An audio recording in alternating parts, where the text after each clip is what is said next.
טוב, אוקיי, ערב טוב לכולם, נעים מאוד, לי קוראים אבי בלייר. טיפה אני קצת אספר על עצמי, אני אנימטור ומאייר, קרוב ל-30 שנה, מעל 30 שנה. אני מרצה לאנימציה במכללת ספיר, מכללה ישראלית לאנימציה, אני מלמד שם עיצוב דמויות, לימדתי שם בעבר אנימציה. אני מלמד גם רישום לאנימציה, ובעבר לימדתי גם אנימציה בשנקר.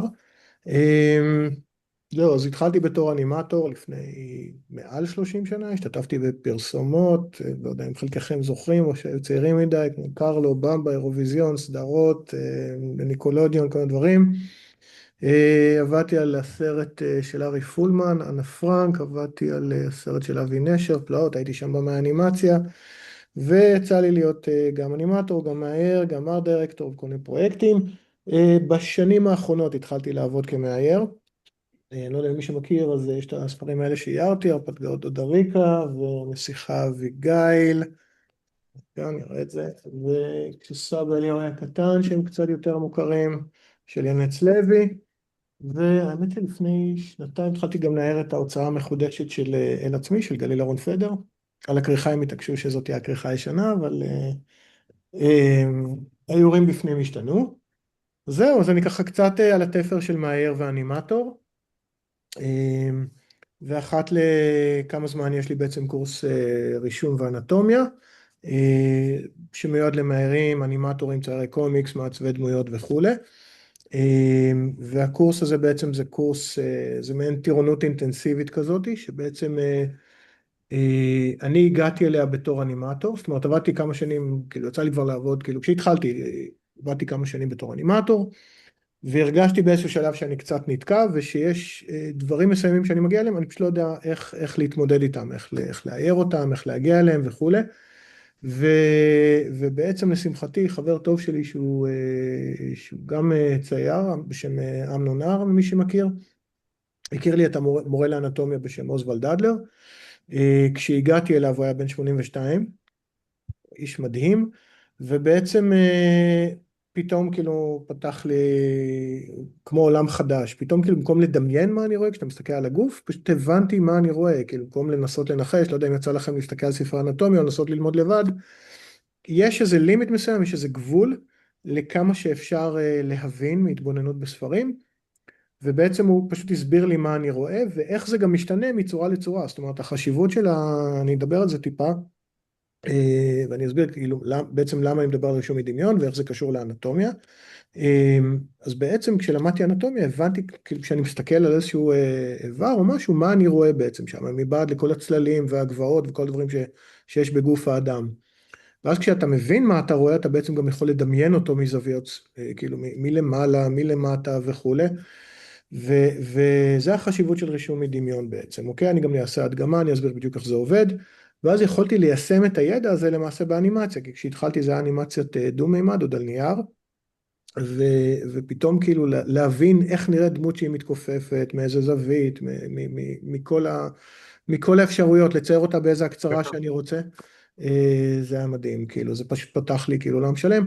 עכשיו, הבסיס הוא הבסיס האנטומי של הלימודים, החשיבה היא חשיבה תלת-ממדית, אני אסביר למה אני מתכוון, זאת אומרת, זה הפשטה של הצורה התלת-ממדית, כי בעצם בתור אנימטורים ומאיירים, מעצבי דמויות או ציירי קומיקס, לא משנה, ציירי קומיקס דווקא כן יש להם רישום ריאליסטי יותר לפעמים, תלוי בסטייל. הרעיון הוא שאתם תוכלו לצייר כל דמות בכל עיצוב. זאת אומרת, כי אם אתם יודעים לצייר ריאליסטי משהו, אין שום סיבה שגם לא תדעו לצייר קרטוני. חשוב להדגיש משהו, אני לא מלמד מה שנקרא אומנות, אני לא יודע מה, כאילו אין לי את היכולת לשפוט מה טוב או לא טוב, מה יפה או לא יפה, זה לא העניין בכלל אצלי. אם אני אראה טעות בפוזה, אני יכול להגיד אותה, אבל אני לא אגיד, כאילו, לא יכול להגיד על סגנון מסוים, זה יפה וזה מכוער, לכל אחד יש איזה את הסטייל שלו שמגדיר אותו. מה שכן, אני חושב שזה דווקא דבר מעולה שלמאייר או אנימטור או כל אחד שעוסק במקצוע, שקרוב למה שאנחנו עושים, יש את היכולת לעשות הרבה סגנונות. אז נכון ששמעתי דווקא שהרבה פעמים רוצים מאייר עם אופי מאוד מאובחן, אבל אני דווקא מאוד אוהב לגוון באופן אישי, אני חושב שזה חשוב, וזה גם דרך אגב מגדיל את הפורטפוליו, זאת אומרת זה שאתה לא, מה שנקרא one trick pony, שאתה יכול לעשות רק דבר אחד, אלא שאתה יכול לעשות הרבה דברים, זאת אומרת גם ריאליסטי וגם קרטוני, ובעצם זה לבחירתך, ואתה לא עושה את זה מתוך אילוץ, אלא מתוך בחירה. אם יש איזו פוזה מסוימת, אתה לא צריך להתפשר עליה, כי אתה לא יודע איך מציירים אותה, אלא כי בחרת לעשות אותה בצורה מסוימת. דרך אגב, תרגישו חופשי לשאול שאלות, למי שיש, או אם משהו לא מובן, אוקיי? אז זה בקשר לזה. כן, אוקיי. בינתיים הכל מובן? אחלה, בסדר. שנייה אחת, אני אעשה שיתוף מסך. רגע. טוב, אז שנייה אחת. אוקיי, אז רואים את המסך של הפוטושופ? מעולה, אז זה האתר שלי דרך אגב, יש פה שלל עבודות, כאילו אם מישהו מעניין אותו, זה בביהנס, פשוט לרשום אבי בלייר, אז יש פה באמת גם איורים כאילו מסבא אליהו, אפשר לראות את העניין הזה של משחק של זוויות שונות, ולדמיין דברים מפוזות שונות וסיטואציות שונות, וגם דברים שקשורים לקומיקס שעבדתי עליו, של יונה הנביא. לא יודע אם מישהו יצא לו לראות את זה בהוצאת קורן, זו עבודה מאוד מאוד מהנה. ופה באמת הרישום הוא טיפה יותר ריאליסטי, כאילו יותר קולנועי אבל גם יותר ריאליסטי בסטייל. זה היה לתשמעו סיפור לתוכנית בכאן 11 עם בן שני, לא יודע אם מישהו ראה את זה, זה סיפורים אמיתיים, זה היה על יזהר דוד שהוא היה, הוא היה בשב"כ, כאילו ראש נפת, לא זוכר משהו, היה מעורב בפיגוע קשה. בקיצור, יש המון דברים, סתם קצת עיצובי דמויות, אם בא לכם קצת לחפש, אז אני חושב שדווקא מה שאתם יכולים לראות, זה יש פה, כן, אני חושב, מגוון סגנונות, כי אני חושב שזה חשוב, אני חושב שזה חשוב, כמו שאמרתי, זה מגדיל את הפורטפוליו שלכם, ואת האמת, אותי משעמם לעשות כל הזמן את אותו דבר. עכשיו, נכון שבדרך כלל לקוחות פונים אליי כי הם ראו משהו ואהבו, אבל לפעמים גלים משהו אחר, ואני כאילו בעד לנסות ולשחק עם דברים ולא לעשות כל הזמן את אותו דבר. זהו. שאלות? אוקיי, טוב, אז בואו נתחיל טיפה. טוב, אז קודם כל, מה זה רישום מדמיון? אז אמרתי שמה שחשוב לי זה להבין מה אני רואה ולהצליח לצייר כל דבר מכל זווית ובכל צורה אפשרית ובכל עיצוב שהוא, אוקיי? שהאתגר בעצם הוא לגרום, מהניסיון שלי, זה לגרום לאנשים לחשוב בצורה תלת-ממדית על אובייקטים. ואני אסביר, קודם כל נתחיל בשנייה אחת מה ההבדל לדעתי בין העתקה לרישום, זאת אומרת כאילו לבנייה. אני חושב שהעתקה זה בעצם כשאנשים, שזה דרך לא רעה להתאמן, אבל אתה לא באמת מבין מה אתה רואה, זאת אומרת אם עכשיו יגידו לי תרשום דמות של בן אדם מזווית מסוימת, אז כן, אני יכול להתחיל לצייר את זה ואת זה, ולעשות כזה דבר, ולקוות שזה יהיה נכון. וזה, וכאילו יש תמונה ליד ואני פשוט עובר על הקונטור החיצוני. עכשיו הבעיה עם זה שאם יבקשו ממני לצייר את הדבר הזה בזווית אחרת אני תקוע, כי אני מצייר קונטור חיצוני, אני לא מבין מה אני רואה. בגלל זה מבחינתי מה שחשוב זה לבנות את הדמות, אפילו לשים קווים מאוד פשוטים, זאת אומרת לחשוב בצורה תלת-ממדית, ואז לשחק עם הצורה המופשטת. זאת אומרת הצורה המופשטת של הגולגולת, של הגוף וכולי, ואז לשים את הפרטים, ברגע שהצורה משיגה את מה שאני בעצם ציפיתי וזה מה שאני רוצה להעביר, אוקיי? אני אסביר, זאת אומרת כשאני עכשיו צריך לבנות משהו, אז אני מעדיף לנסות להתייחס אליו נגיד כאל צורה כזאת, קודם כל לנסות לפשט את זה, לפשט את הצורה, עד כמה שניתן, אוקיי? ועל זה בעצם לשים את הפרטים. אתם רואים מה אני רושם דרך אגב? כן, אוקיי, כן. סבבה, סבבה. בסדר. ברגע שיש לי צורה שהיא יחסית פשוטה, אוקיי? ואני מבין אותה, זאת אומרת הצורה הזאת מקדימה בעצם נראית ככה.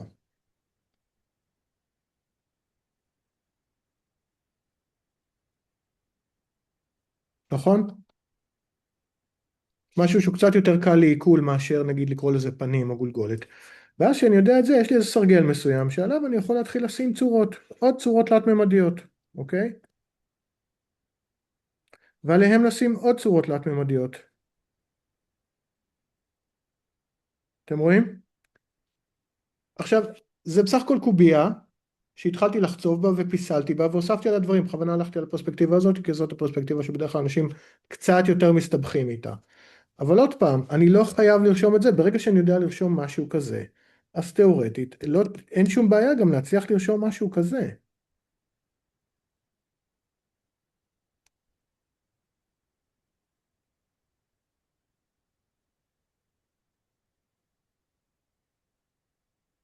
נכון? דמות שהיא בעצם הרבה יותר קרטונית, באותה פרספקטיבה, באותה זווית.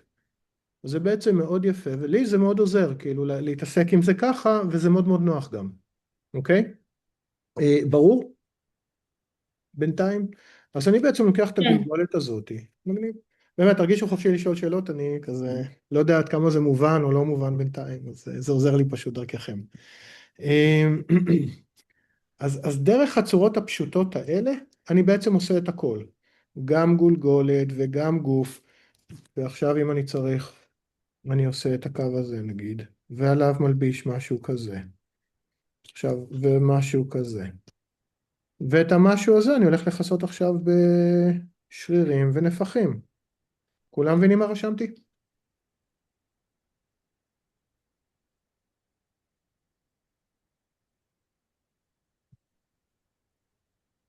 עכשיו, מהדבר הזה, אני יכול לצאת לריאליזם, זאת אומרת, אני יכול לעשות משהו כזה.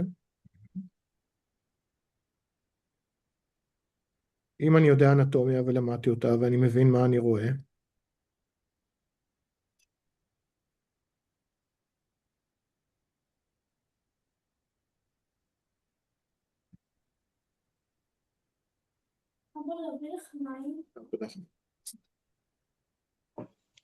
ברור? כאילו להלביש על זה את השרירים, שאחרי זה אני בעצם גם מלמד אותם כמובן איך כל השרירים בנויים, או לקחת את אותו בסיס ואת אותו שלד ולעשות משהו כזה.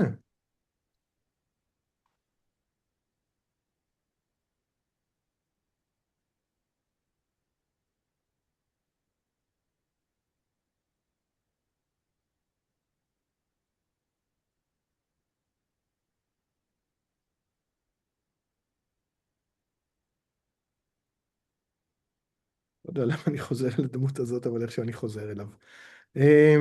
אתם רואים? אז זה יכול להיות קרטוני, זה יכול להיות ריאליסטי, זה יכול להיות מה שבא לי, אני יכול לשחק עם זה, אני יכול להפוך את זה לילד, לגבר, לאישה, לטינג'ר, למישהו מבוגר. כל עוד השלד שמה, אין שום בעיה, אתה יכול לשחק עם כל הצורות האלה, אתה יכול לעשות משהו כזה. אני משחק עם צורות פשוטות, ואז שם עליהם פרטים, אבל הצורות הפשוטות האלה, שוב פעם, זה הכל תוך הבנה של המבנה האנטומי הריאליסטי, אוקיי? גם המבנה הזה, שהראיתי בהתחלה,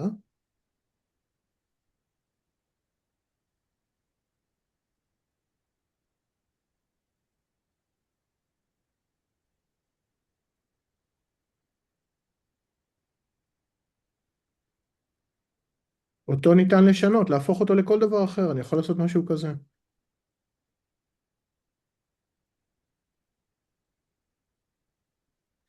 אני יכול למקם את האף פה, את העיניים פה, או פה, אני יכול לשחק עם כל דבר, אתם רואים? ואם זו צורה פשוטה, תלת מימדית, אז גם אני מבין מה אני רואה, ואני יכול לסובב אותה, לגרום לו להסתכל למטה.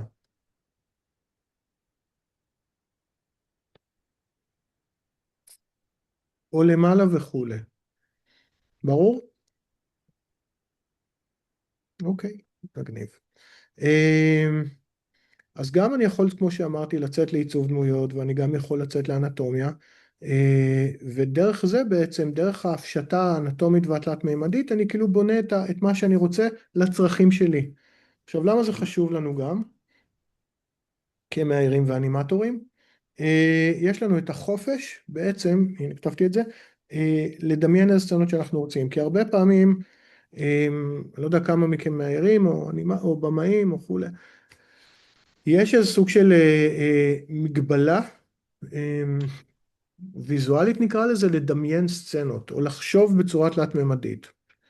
ואני חושב, אני רואה את זה לפעמים אצל מאיירים, שתמיד, אני לא יודע אם אתם מכירים את זה או לא, אבל תמיד הסצנה היא מאותה נקודת מבט, כאילו המצלמה מולנו, ואנחנו תמיד, כאילו, יש איזה משהו כזה שאתה אומר, כאילו, למה לא למקם את המצלמה מלמעלה?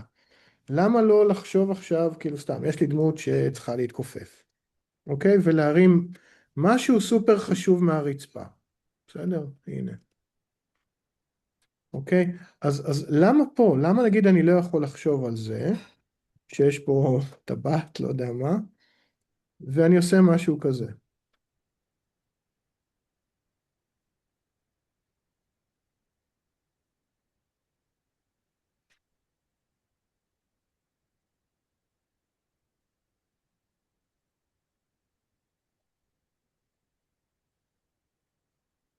אתם רואים מזווית כזאת, או ההפך, אולי אני רוצה דווקא להסתכל על זה מפה.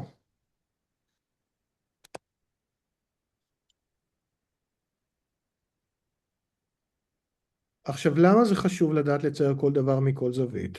כי כל דבר כזה משדר משהו אחר. אני חושב תמיד כשאני מגיע לאיור, קצת כמו קולנוע, כמו שמתייחס לבימוי. כל דבר משדר רעיון ורגש אחר, ואני אסביר. אני אלך על משהו קצת, סליחה, זה כאילו ירגיש, אני מקווה שזה לא מתרגר אף אחד. הנה, אני אראה לכם למה אני מתכוון, ולמה אני אומר כאילו שזה חשוב למאיירים גם לחשוב כמו במאי קולנוע. נגיד עכשיו יש לי סצנה כזאת.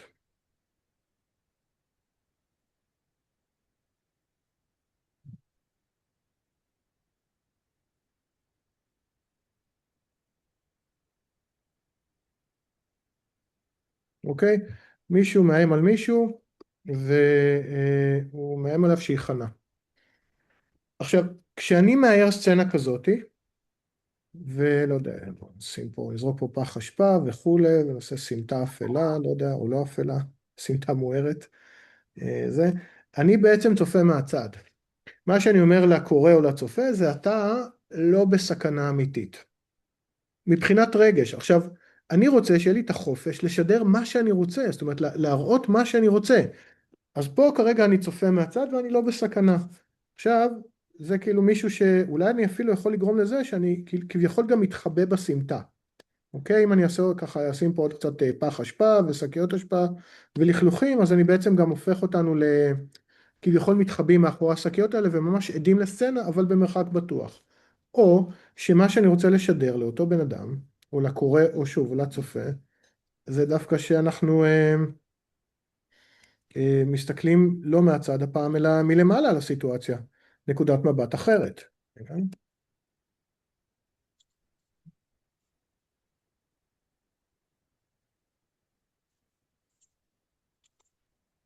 אוקיי? והדמות שעומדת פה ומרימה ידיים מפה. ואז אני מנסה לחשוב על זה, אני שם פה פח, ופה את הלכלוכים וכל זה. אז שוב, אני צופה מהצד, אבל מלמעלה הפעם. או שאולי אני רוצה להיות דווקא בסיטואציה כזאת.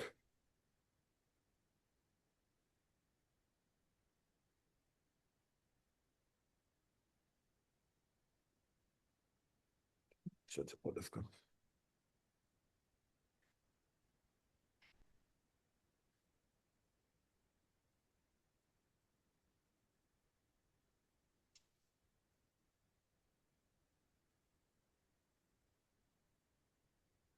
נגיד זה הסיום של הפריים.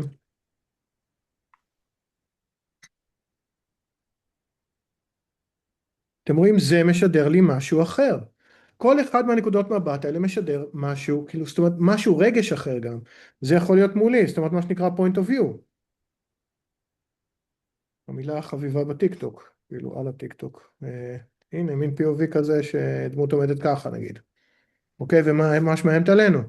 יש המון אפשרויות, זאת אומרת, מה שאני אומר זה שאתם בתור הבמאים, בין אם אתם מהירים, או בין אם אתם אנימטורים, או ציירי קומיקס, אתם תחליטו מאיפה אתם רוצים להראות את זה, ומה אתם רוצים להראות את זה. ואת זה אפשר לעשות רק על ידי חשיבה תלת-ממדית. זאת אומרת, שמתחילים להתייחס לאובייקטים, לא בתור קווים, אלא בתור צורות תלת-ממדיות פשוטות. עכשיו, זה טריקי, קצת, כי אנחנו חושבים הרבה פעמים בקווים, זאת אומרת, גם אני חושב בקווים, ויש דרכים נורא נורא קלות להראות את זה. הנה סתם, זה משהו נורא נורא. מה זה, נגיד? מישהו יכול להגיד? לא מאלה שמכירים את זה. כדור. כדור, אוקיי, ומה זה? מלבן, מרובע, מלבן. מלבן, סבבה. לא, אז זה גליל, וזה גליל גם, מקדימה. נכון? תראו את היד שלי, אתם רואים את הזרוע? לא. למה? כי עכשיו היא ממוקמת פה.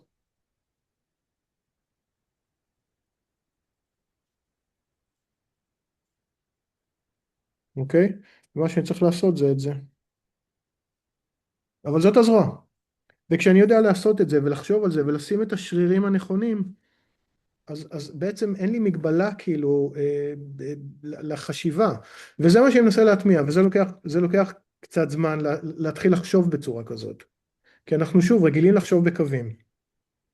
אבל ברגע שאתה מצליח לפשט את הצורה, זאת אומרת להבין שהגולגולת, אני מתייחס לזה כקובייה, אני יודע שהרבה פעמים אנשים אוהבים להשתמש בביצה, אני לא אוהב להשתמש נכון? יצא לכם לעשות את זה?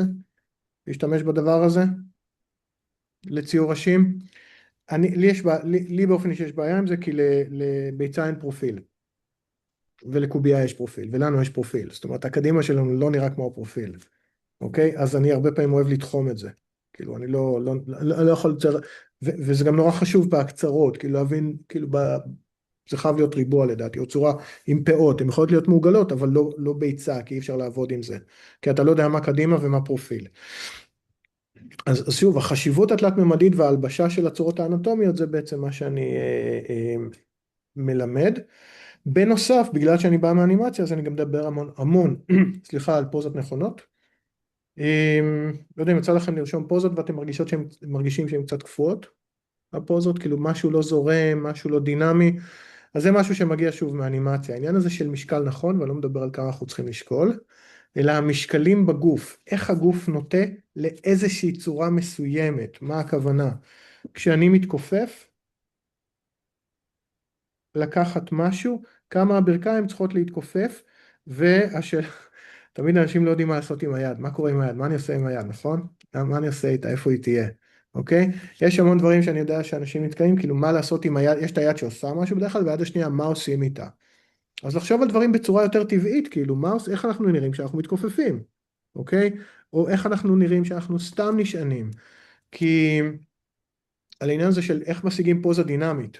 להשיג פוזה דינמית זה לחשוב בעצם על מה שנקרא, על הקו של התנועה, על הקו הזה. זה הקו שבעצם עוד משהו שהרבה פעמים מהירים עושים, שאני רואה, זה שהם מציירים דברים בצורה סימטרית. אני אגיד, נגיד, אני לא יודע כמה מכם נגיד מתחילים מהראש כשהם רושמים דמות, עושים את זה? מכירים את זה שמתחילים מהראש?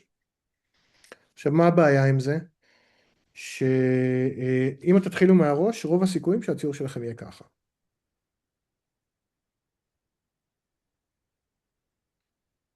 אוקיי? טוב, נו בוא נעשה דמות נורמלית, סליחה.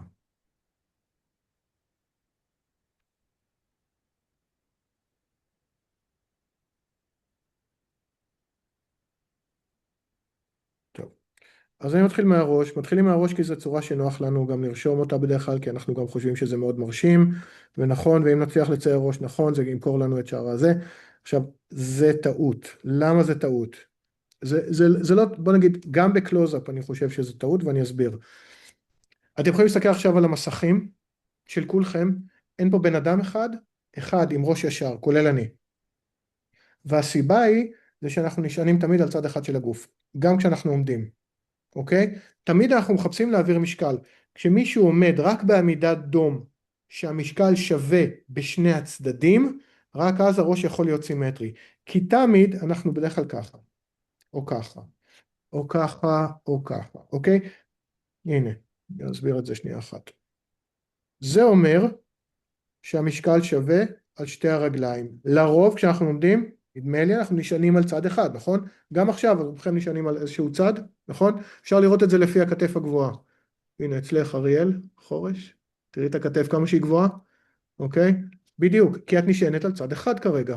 אתם רואים? זה מה שזה עושה. ברגע שנשענים על צד אחד, צד אחר הופך להיות נמוך יותר. עכשיו מה שיקרה לרגל הנמוכה יותר, זה שהיא טיפה תתקפל. זאת אומרת, רגע, היא תעשה טיפה את זה. ואז הכתפיים ייתנו קונטרה. ואז הראש לא יישאר ישר, אלא גם הוא ייתן טיפה קונטרה לכתפיים. בגלל זה אני לא יכול להתחיל מהראש. הראש נקבע על ידי המנח של הגוף, זאת אומרת התנועה מתחילה מהאגן ולא מהראש. אם אני רוצה ליצור פוזה דינמית, אני חייב להבין קודם כל איך הגוף בנוי, אוקיי? זה הדבר הראשון. אז לאן המשקל, לזה אני מתכוון שהמשקל בגוף, לאן המשקל בגוף נוטה? האם אני נוטה קדימה וימינה, קדימה ושמאלה? אנחנו בדרך כלל לומדים או ככה או ככה. תחשבו כמה כוח יש בשתי הפוזות האלה. הנה, תסתכלו.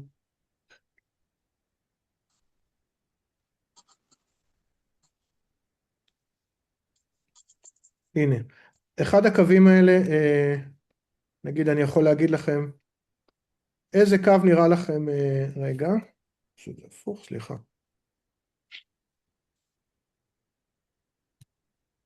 רגע, שנייה אחת, נעשה את זה פה, ככה. זה קו כזה. אוקיי, יש קו אחד שנגיד הוא יותר גאה, וקו אחד שהוא טיפה יותר מפוחד. אוקיי? הנה, עכשיו שניהם מאוד דומים, אבל זה אני יכול לשחק עם זה. תראו. אתם רואים? את החשיבות של הקווים האלה. על הקווים האלה אני אחרי זה מלביש את האנטומיה, אבל זה הבסיס שלי לכל פוזה. ושוב, כשיש לי את זה, אז אני יכול, תסתכלו, אם אני יודע לחשוב בצורה תלת-ממדית פשוטה, אני בעצם עושה את זה.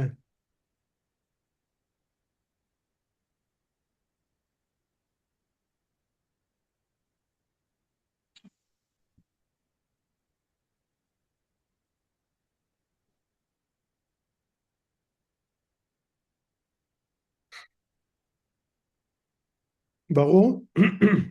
אחרי זה אני מוסיף פרטים וזה, עכשיו זה, שוב, מזה אפשר לצאת לכל דמות, זה יכול להיות גבר, אישה, מה שאמרתי, איש מבוגר, ילד, פשוט על ידי שינוי פרופורציות והגדלת הראש, אתה יכול לשנות כל דבר ולשחק איתו, זה יכול להיות ריאליסטי, זה יכול להיות קרטוני, זה יכול להיות הכל, אוקיי? אבל קודם כל הפוזה, זאת אומרת לומדים את האנטומיה, מבינים דברים, אבל במקביל גם לומדים פוזות נכונות, זאת אומרת איך לרשום כל דבר מכל פוזה, כי אם עכשיו סתם יש לכם דמות שצריכה לטפס על הר ואתם רוצים שזה יהיה סופר מרשים, מאיזה זווית אתם מראים אותה? אתם יכולים להראות אותה עוד פעם.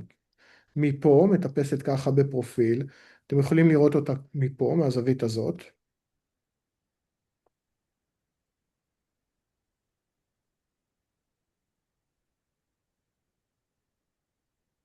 מקווה שזה מובן.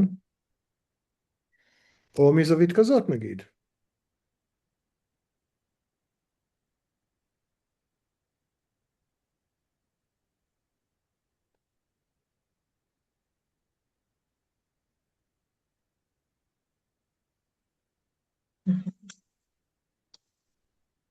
אוקיי? יש כאילו, אבל מה שאני אומר זה שתגיעו לזה מתוך החלטה ולא מתוך אילוץ, כי אתם הבמאים ואתם מנסים להביא רגש.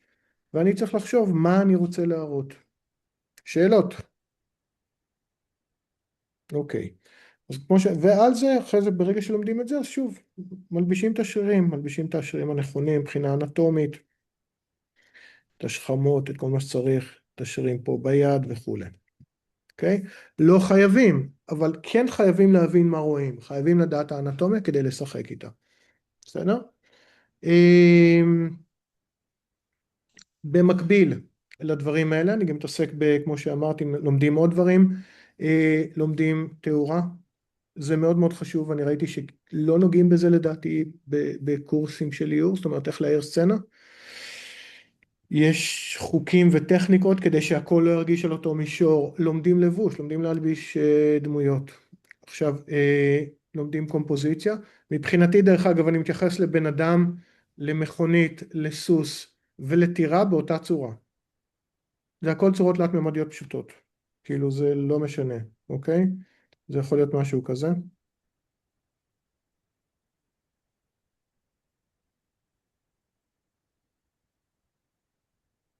פשוט תלוי כמה פרטים בא לכם לעשות, זה הכל. ואיך, כאילו ניתן טיפים גם איך לנסות לבנות דברים בצורה נכונה מבחינת פרספקטיבה. הנה נגיד סוג של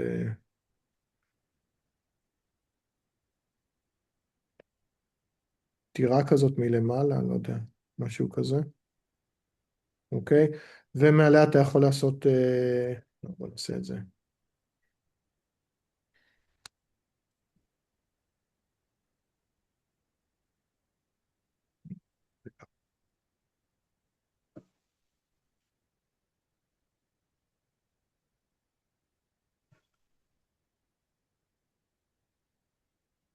הנה מישהו שעף לכיוון הטירה. אתם רואים את התלת-ממדיות? פשוט משחקים עם זה, אוקיי? ויכול, לא יודע מה, לעוף אליו בדיוק לכיוון שלו מטוס. סתם, עכשיו כבר נהיה מטומטם. אבל לא משנה. סתם, כאילו אתה יכול לעשות מה שאתה רוצה, כי אתה מפשט את הצורה ומשחק איתה, זה לא משנה, זה יכול להיות ריאליסטי, זה יכול להיות קרטוני, זה הכל צורות, צורות תלת-ממדיות, פשוטות, מסובכות, זה זה. אז עיקר המחשבה אבל, מהניסיון שלי לוקח משהו כמו 3 חודשים עד שמתחיל ממש להטמיע ולהבין את הרעיון של רישום תלת-ממדי. אז זהו, אז נוגעים בהרבה מאוד נושאים. המון תנועה, המון אנטומיה, המון דברים שקשורים לאיור ולאנימציה מסביב, ודברים שאני חושב שהם מאוד עוזרים. זהו, טיפה על הקורס, איך הוא עובד. הקורס עצמו הוא 28 מפגשים, זה קורס ארוך, זה לא קורס שלדעתי יש כאילו משהו שדומה לו בשוק היום. בגלל שהוא ארוך והוא אינטנסיבי, אז המחיר שלו לדעתי הוא מאוד אטרקטיבי, משלמים 130 ש"ח לשיעור, לפי כמות השיעורים שיש באותו חודש, משלמים כל חודש, אין התחייבות לקורס, זאת אומרת אין איזה חוזה ביני לבינכם, אפשר לעזוב מתי שרוצים, אבל משלמים כל חודש ולא לכל שיעור, כי אחרת אני אמות אם להוציא חשבוניות, מבחינה בירוקרטית זה יהרוג אותי. עכשיו למה 28 שיעורים? כי זה המינימום שאני חושב שצריך, זה קורס מאוד ארוך, באופן הזה שזה המינימום שצריך כדי באמת שאנשים יבינו ויצליחו להטמיע את זה, כאילו שוב, זה לפחות 3 חודשים, עד שאני רואה באמת, כאילו, שאנשים מצליחים לחשוב בצורה תלת-ממדית, אוקיי? הנה אפשר, כאילו... עכשיו, השיעור, כמו במתכונת הזאת, אתם יכולים לראות, מי שרוצה נשלח לו סילבוס, עד שיעור לדעתי 10 זה בכלל רק ראש, כאילו. לומדים הפשטה של גולגולת, ואז לומדים את הפנים, ואיך לשים את כל התווי פנים עליה. אני מתחיל מהגולגולת, שזו הצורה הכי מסובכת, ולאט לאט יורד לצוואר, משם לשרירי החזה, כתפיים והכל. תוך כדי זה אני יוצא עצירות, וכל הזמן רצים לדברים מסוימים, כי זה מאוד דידקטי. אנטומיה יכולה להיות מאוד דידקטית, וחשוב לי לאוורר. אז יש תרגילי פוזות, ויש רישום דמויות, ויש עיצובים וכאלה. בסוף הכל מתחבר, סליחה, לאיזשהו תרגיל סיכום. יש גם נוגע בקטנה בחיות. יש לי קורס אחר על חיות, שזה משהו אחר, יש פה כאלה שלמדו אצלי את הקורס הזה, וממשיכים עכשיו, אני מקווה לרישום הזה. אבל אני לא, סליחה, אני לא יכול ללמד אנטומיה, או אני יכול ללמד אנטומיה ב12 מפגשים, זה לא יעשה שום שינוי. נורא פשוט, כי ללמד מה רואים זה בסדר, אבל אם אתה לא מצליח ליישם את זה, זה חסר טעם. אני רוצה שאנשים, כשהם לומדים את האנטומיה, באמת יהיה להם את היכולת להבין גם מבחינת מצלמה, כאילו, מה ההבדל? לחשוב באמת כמו קולנוענים, או כמו במאים, או כמו, שיהיה חופש. כי עוד פעם, כי לרשום בן אדם, אמרתי, נגיד מזווית כזאת, זה אחלה, אוקיי? אבל שיהיה לך, נגיד סתם, אם עכשיו אני נמלה שנמצאת ליד אותו בן אדם, סליחה, זה, אני לא יודע אם זה ברור, זה אף, עיניים, אוזן, אוקיי?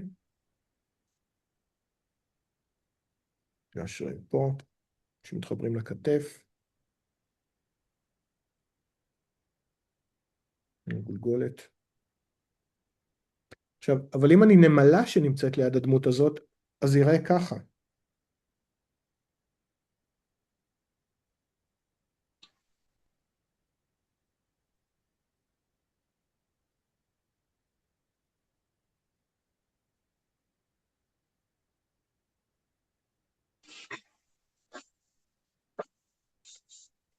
אתם מבינים שזה הכל בעצם עניין של פרספקטיבה? זה אותם פנים, אני פשוט נמצא פה, ואני נורא קטן. אז שוב, זה הכל עניין של איך אתה מסתכל על הדברים, ויש לך את החופש לעשות אותם, אוקיי? אז עוד קצת על הקורס, אז כמו שאמרתי, זה 26, 8 מפגשים, אין מחויבות, לדעתי אם תעשו חישוב זה פחות מ4,000 שקל לכל הקורס, נדמה לי, 130 שיעורים, משהו כזה.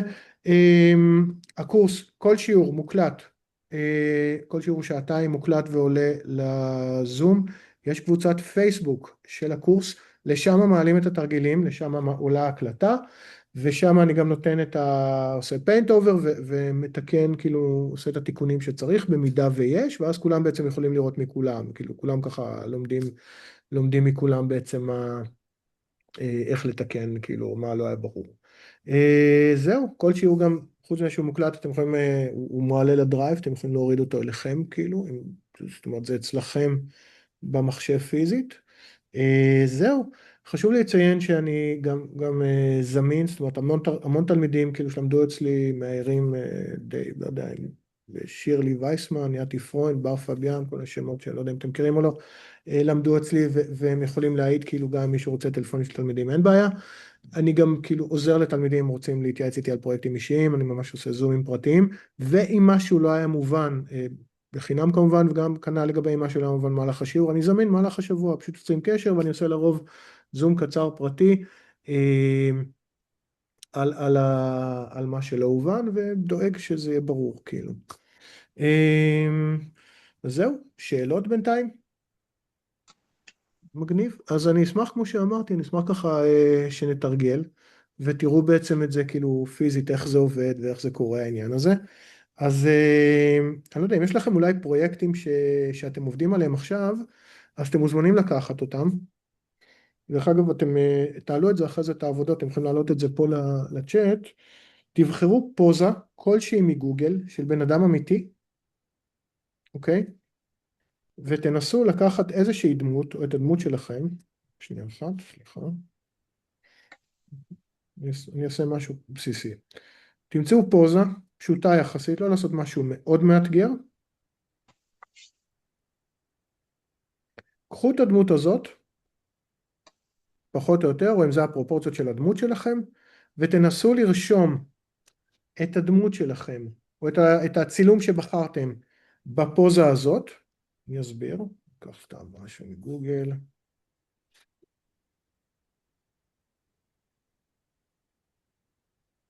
רגע, למה כתבתי גוגל?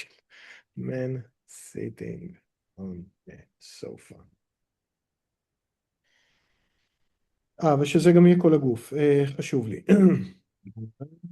ניקח אותו נגיד. אני פשוט אתן לכם גם דגשים לאיך לדעתי כדאי לכם לעבוד בצורה נכונה.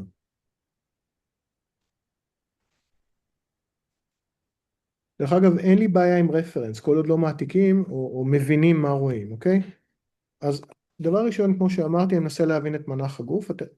יש פה כתף אחת שהיא טיפה יותר גבוהה מהכתף השנייה, בסדר? זה מין ישיבה כזאת. אני מנסה להבין איפה הברך שלו, וברך אחרת נגיד פה, די גבוהה. רגל באה לפה, ועוד רגל נמצאת פה, יד אחת פה, ועוד יד פה. והראש, אמרתי, אני הרבה פעמים רושם אותו בסוף, זה משהו כזה. עכשיו, אחרי שרשמתי את זה, אוקיי, עד כאן ברור? אני מנסה לרשום, אחלה, את אותה הפוזה מזווית אחרת. כלומר, אני צריך להתחיל לחשוב על דברים מסוימים. בצילום שזה, מה נראה לכם? מה יותר בא קדימה לכיוון המצלמה? אנחנו המצלמה, האגן או הכתפיים? מה בולט יותר קדימה? האגן. האגן. אז אם אני יודע את זה, אז אני כבר יכול לרשום אותו בפרופיל פה. ואת, נגיד, ואת עמוד ואת, כלוב הצלעות פה. כנ"ל לגבי אם אני רושם את זה מלמעלה. אני אעשה את הפוזה הזאת, ואני אשים את כלוב הצלעות פה. אני אקח את האגן לפה, אוקיי? ואז הראש, נגיד בערך פה, בפרופיל. אז הראש יסתיר את זה, כי זה הדבר שהכי גבוה, נכון? עכשיו, מה שנשאר לי זה להבין כמה הרגליים נוטות למטה, הן די ישרות, זאת אומרת, הן משהו כזה. נגיד בפרופיל, ומלמעלה, לא עשיתי מלמעלה ממש כי זה לא כזה יפה, זה משהו כזה. ואז יש לי את היד שנשענת פה. עכשיו, איך אני יודע שהיד הזאת בפרספקטיבה? כי אני לא רואה את המפרק הזה. אתם רואים? אפרופו מה שאמרתי על גליל, זה לדעת לשים לב לדברים האלה ולפענח אותם ולהבין שהיד כרגע, אתם רואים? פונה אלינו. רגע, טיפה, הנה ככה. אז אם אני יודע שאת פונה אלינו, ואני חושב בצורה תלת-ממדית, אז אני אביא אותה קדימה. ואת היד הזאת לפה טיפה, הצידה. גם אם אני לא מדייק בול זה לא נורא. ועוד, אבל יש לי כל מיני דברים לנסות להבין. לדוגמה, כמה היד נמוכה. מה המרחק של כף היד מהכתף? די קרוב לכתף. זאת אומרת, היד לא נמצאת פה, נכון? אני רואה את הגובה שהיא לא... היא כמעט בגובה הכתף. אז אני יודע שאני צריך למקם את כף היד פה. ולחבר אותה לכתף. ברור? עכשיו, מזה, מהדברים האלה, אני יכול לעשות איזה דמות שאני רוצה, כי יש לי את השלד. זה בעצם מה שאמרתי, אני יכול לשחק עם זה ולקחת את הדבר הבסיסי, את הדמות הזאת, ולעשות ממנה דמות אחרת. איזה דמות שאני רוצה.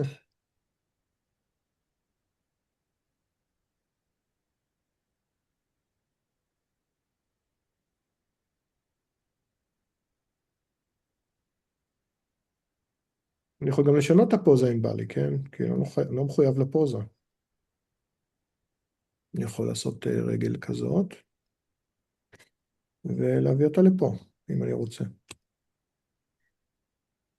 אוקיי? אני יכול גם לשנות את היד. שים אותה פה, ויד אחת פה. קיצור, אני יכול לשחק עם זה. כאילו ממש, זה הכיף כאילו בעצם, שאין לך מגבלות ואתה יכול לעשות פחות או יותר מה שאתה רוצה. אז תיקחו תמונה אחת מגוגל, תרשמו אותה כשלד פשוט, אני אשאיר את השלד, איפה הוא היה? לא, היה פה שלד, אני בטוח בזה, מקסימום אני ארשום אותו שוב.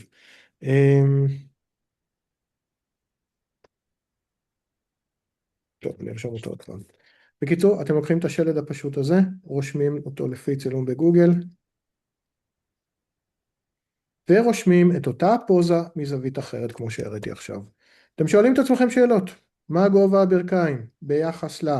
מה גובה הידיים?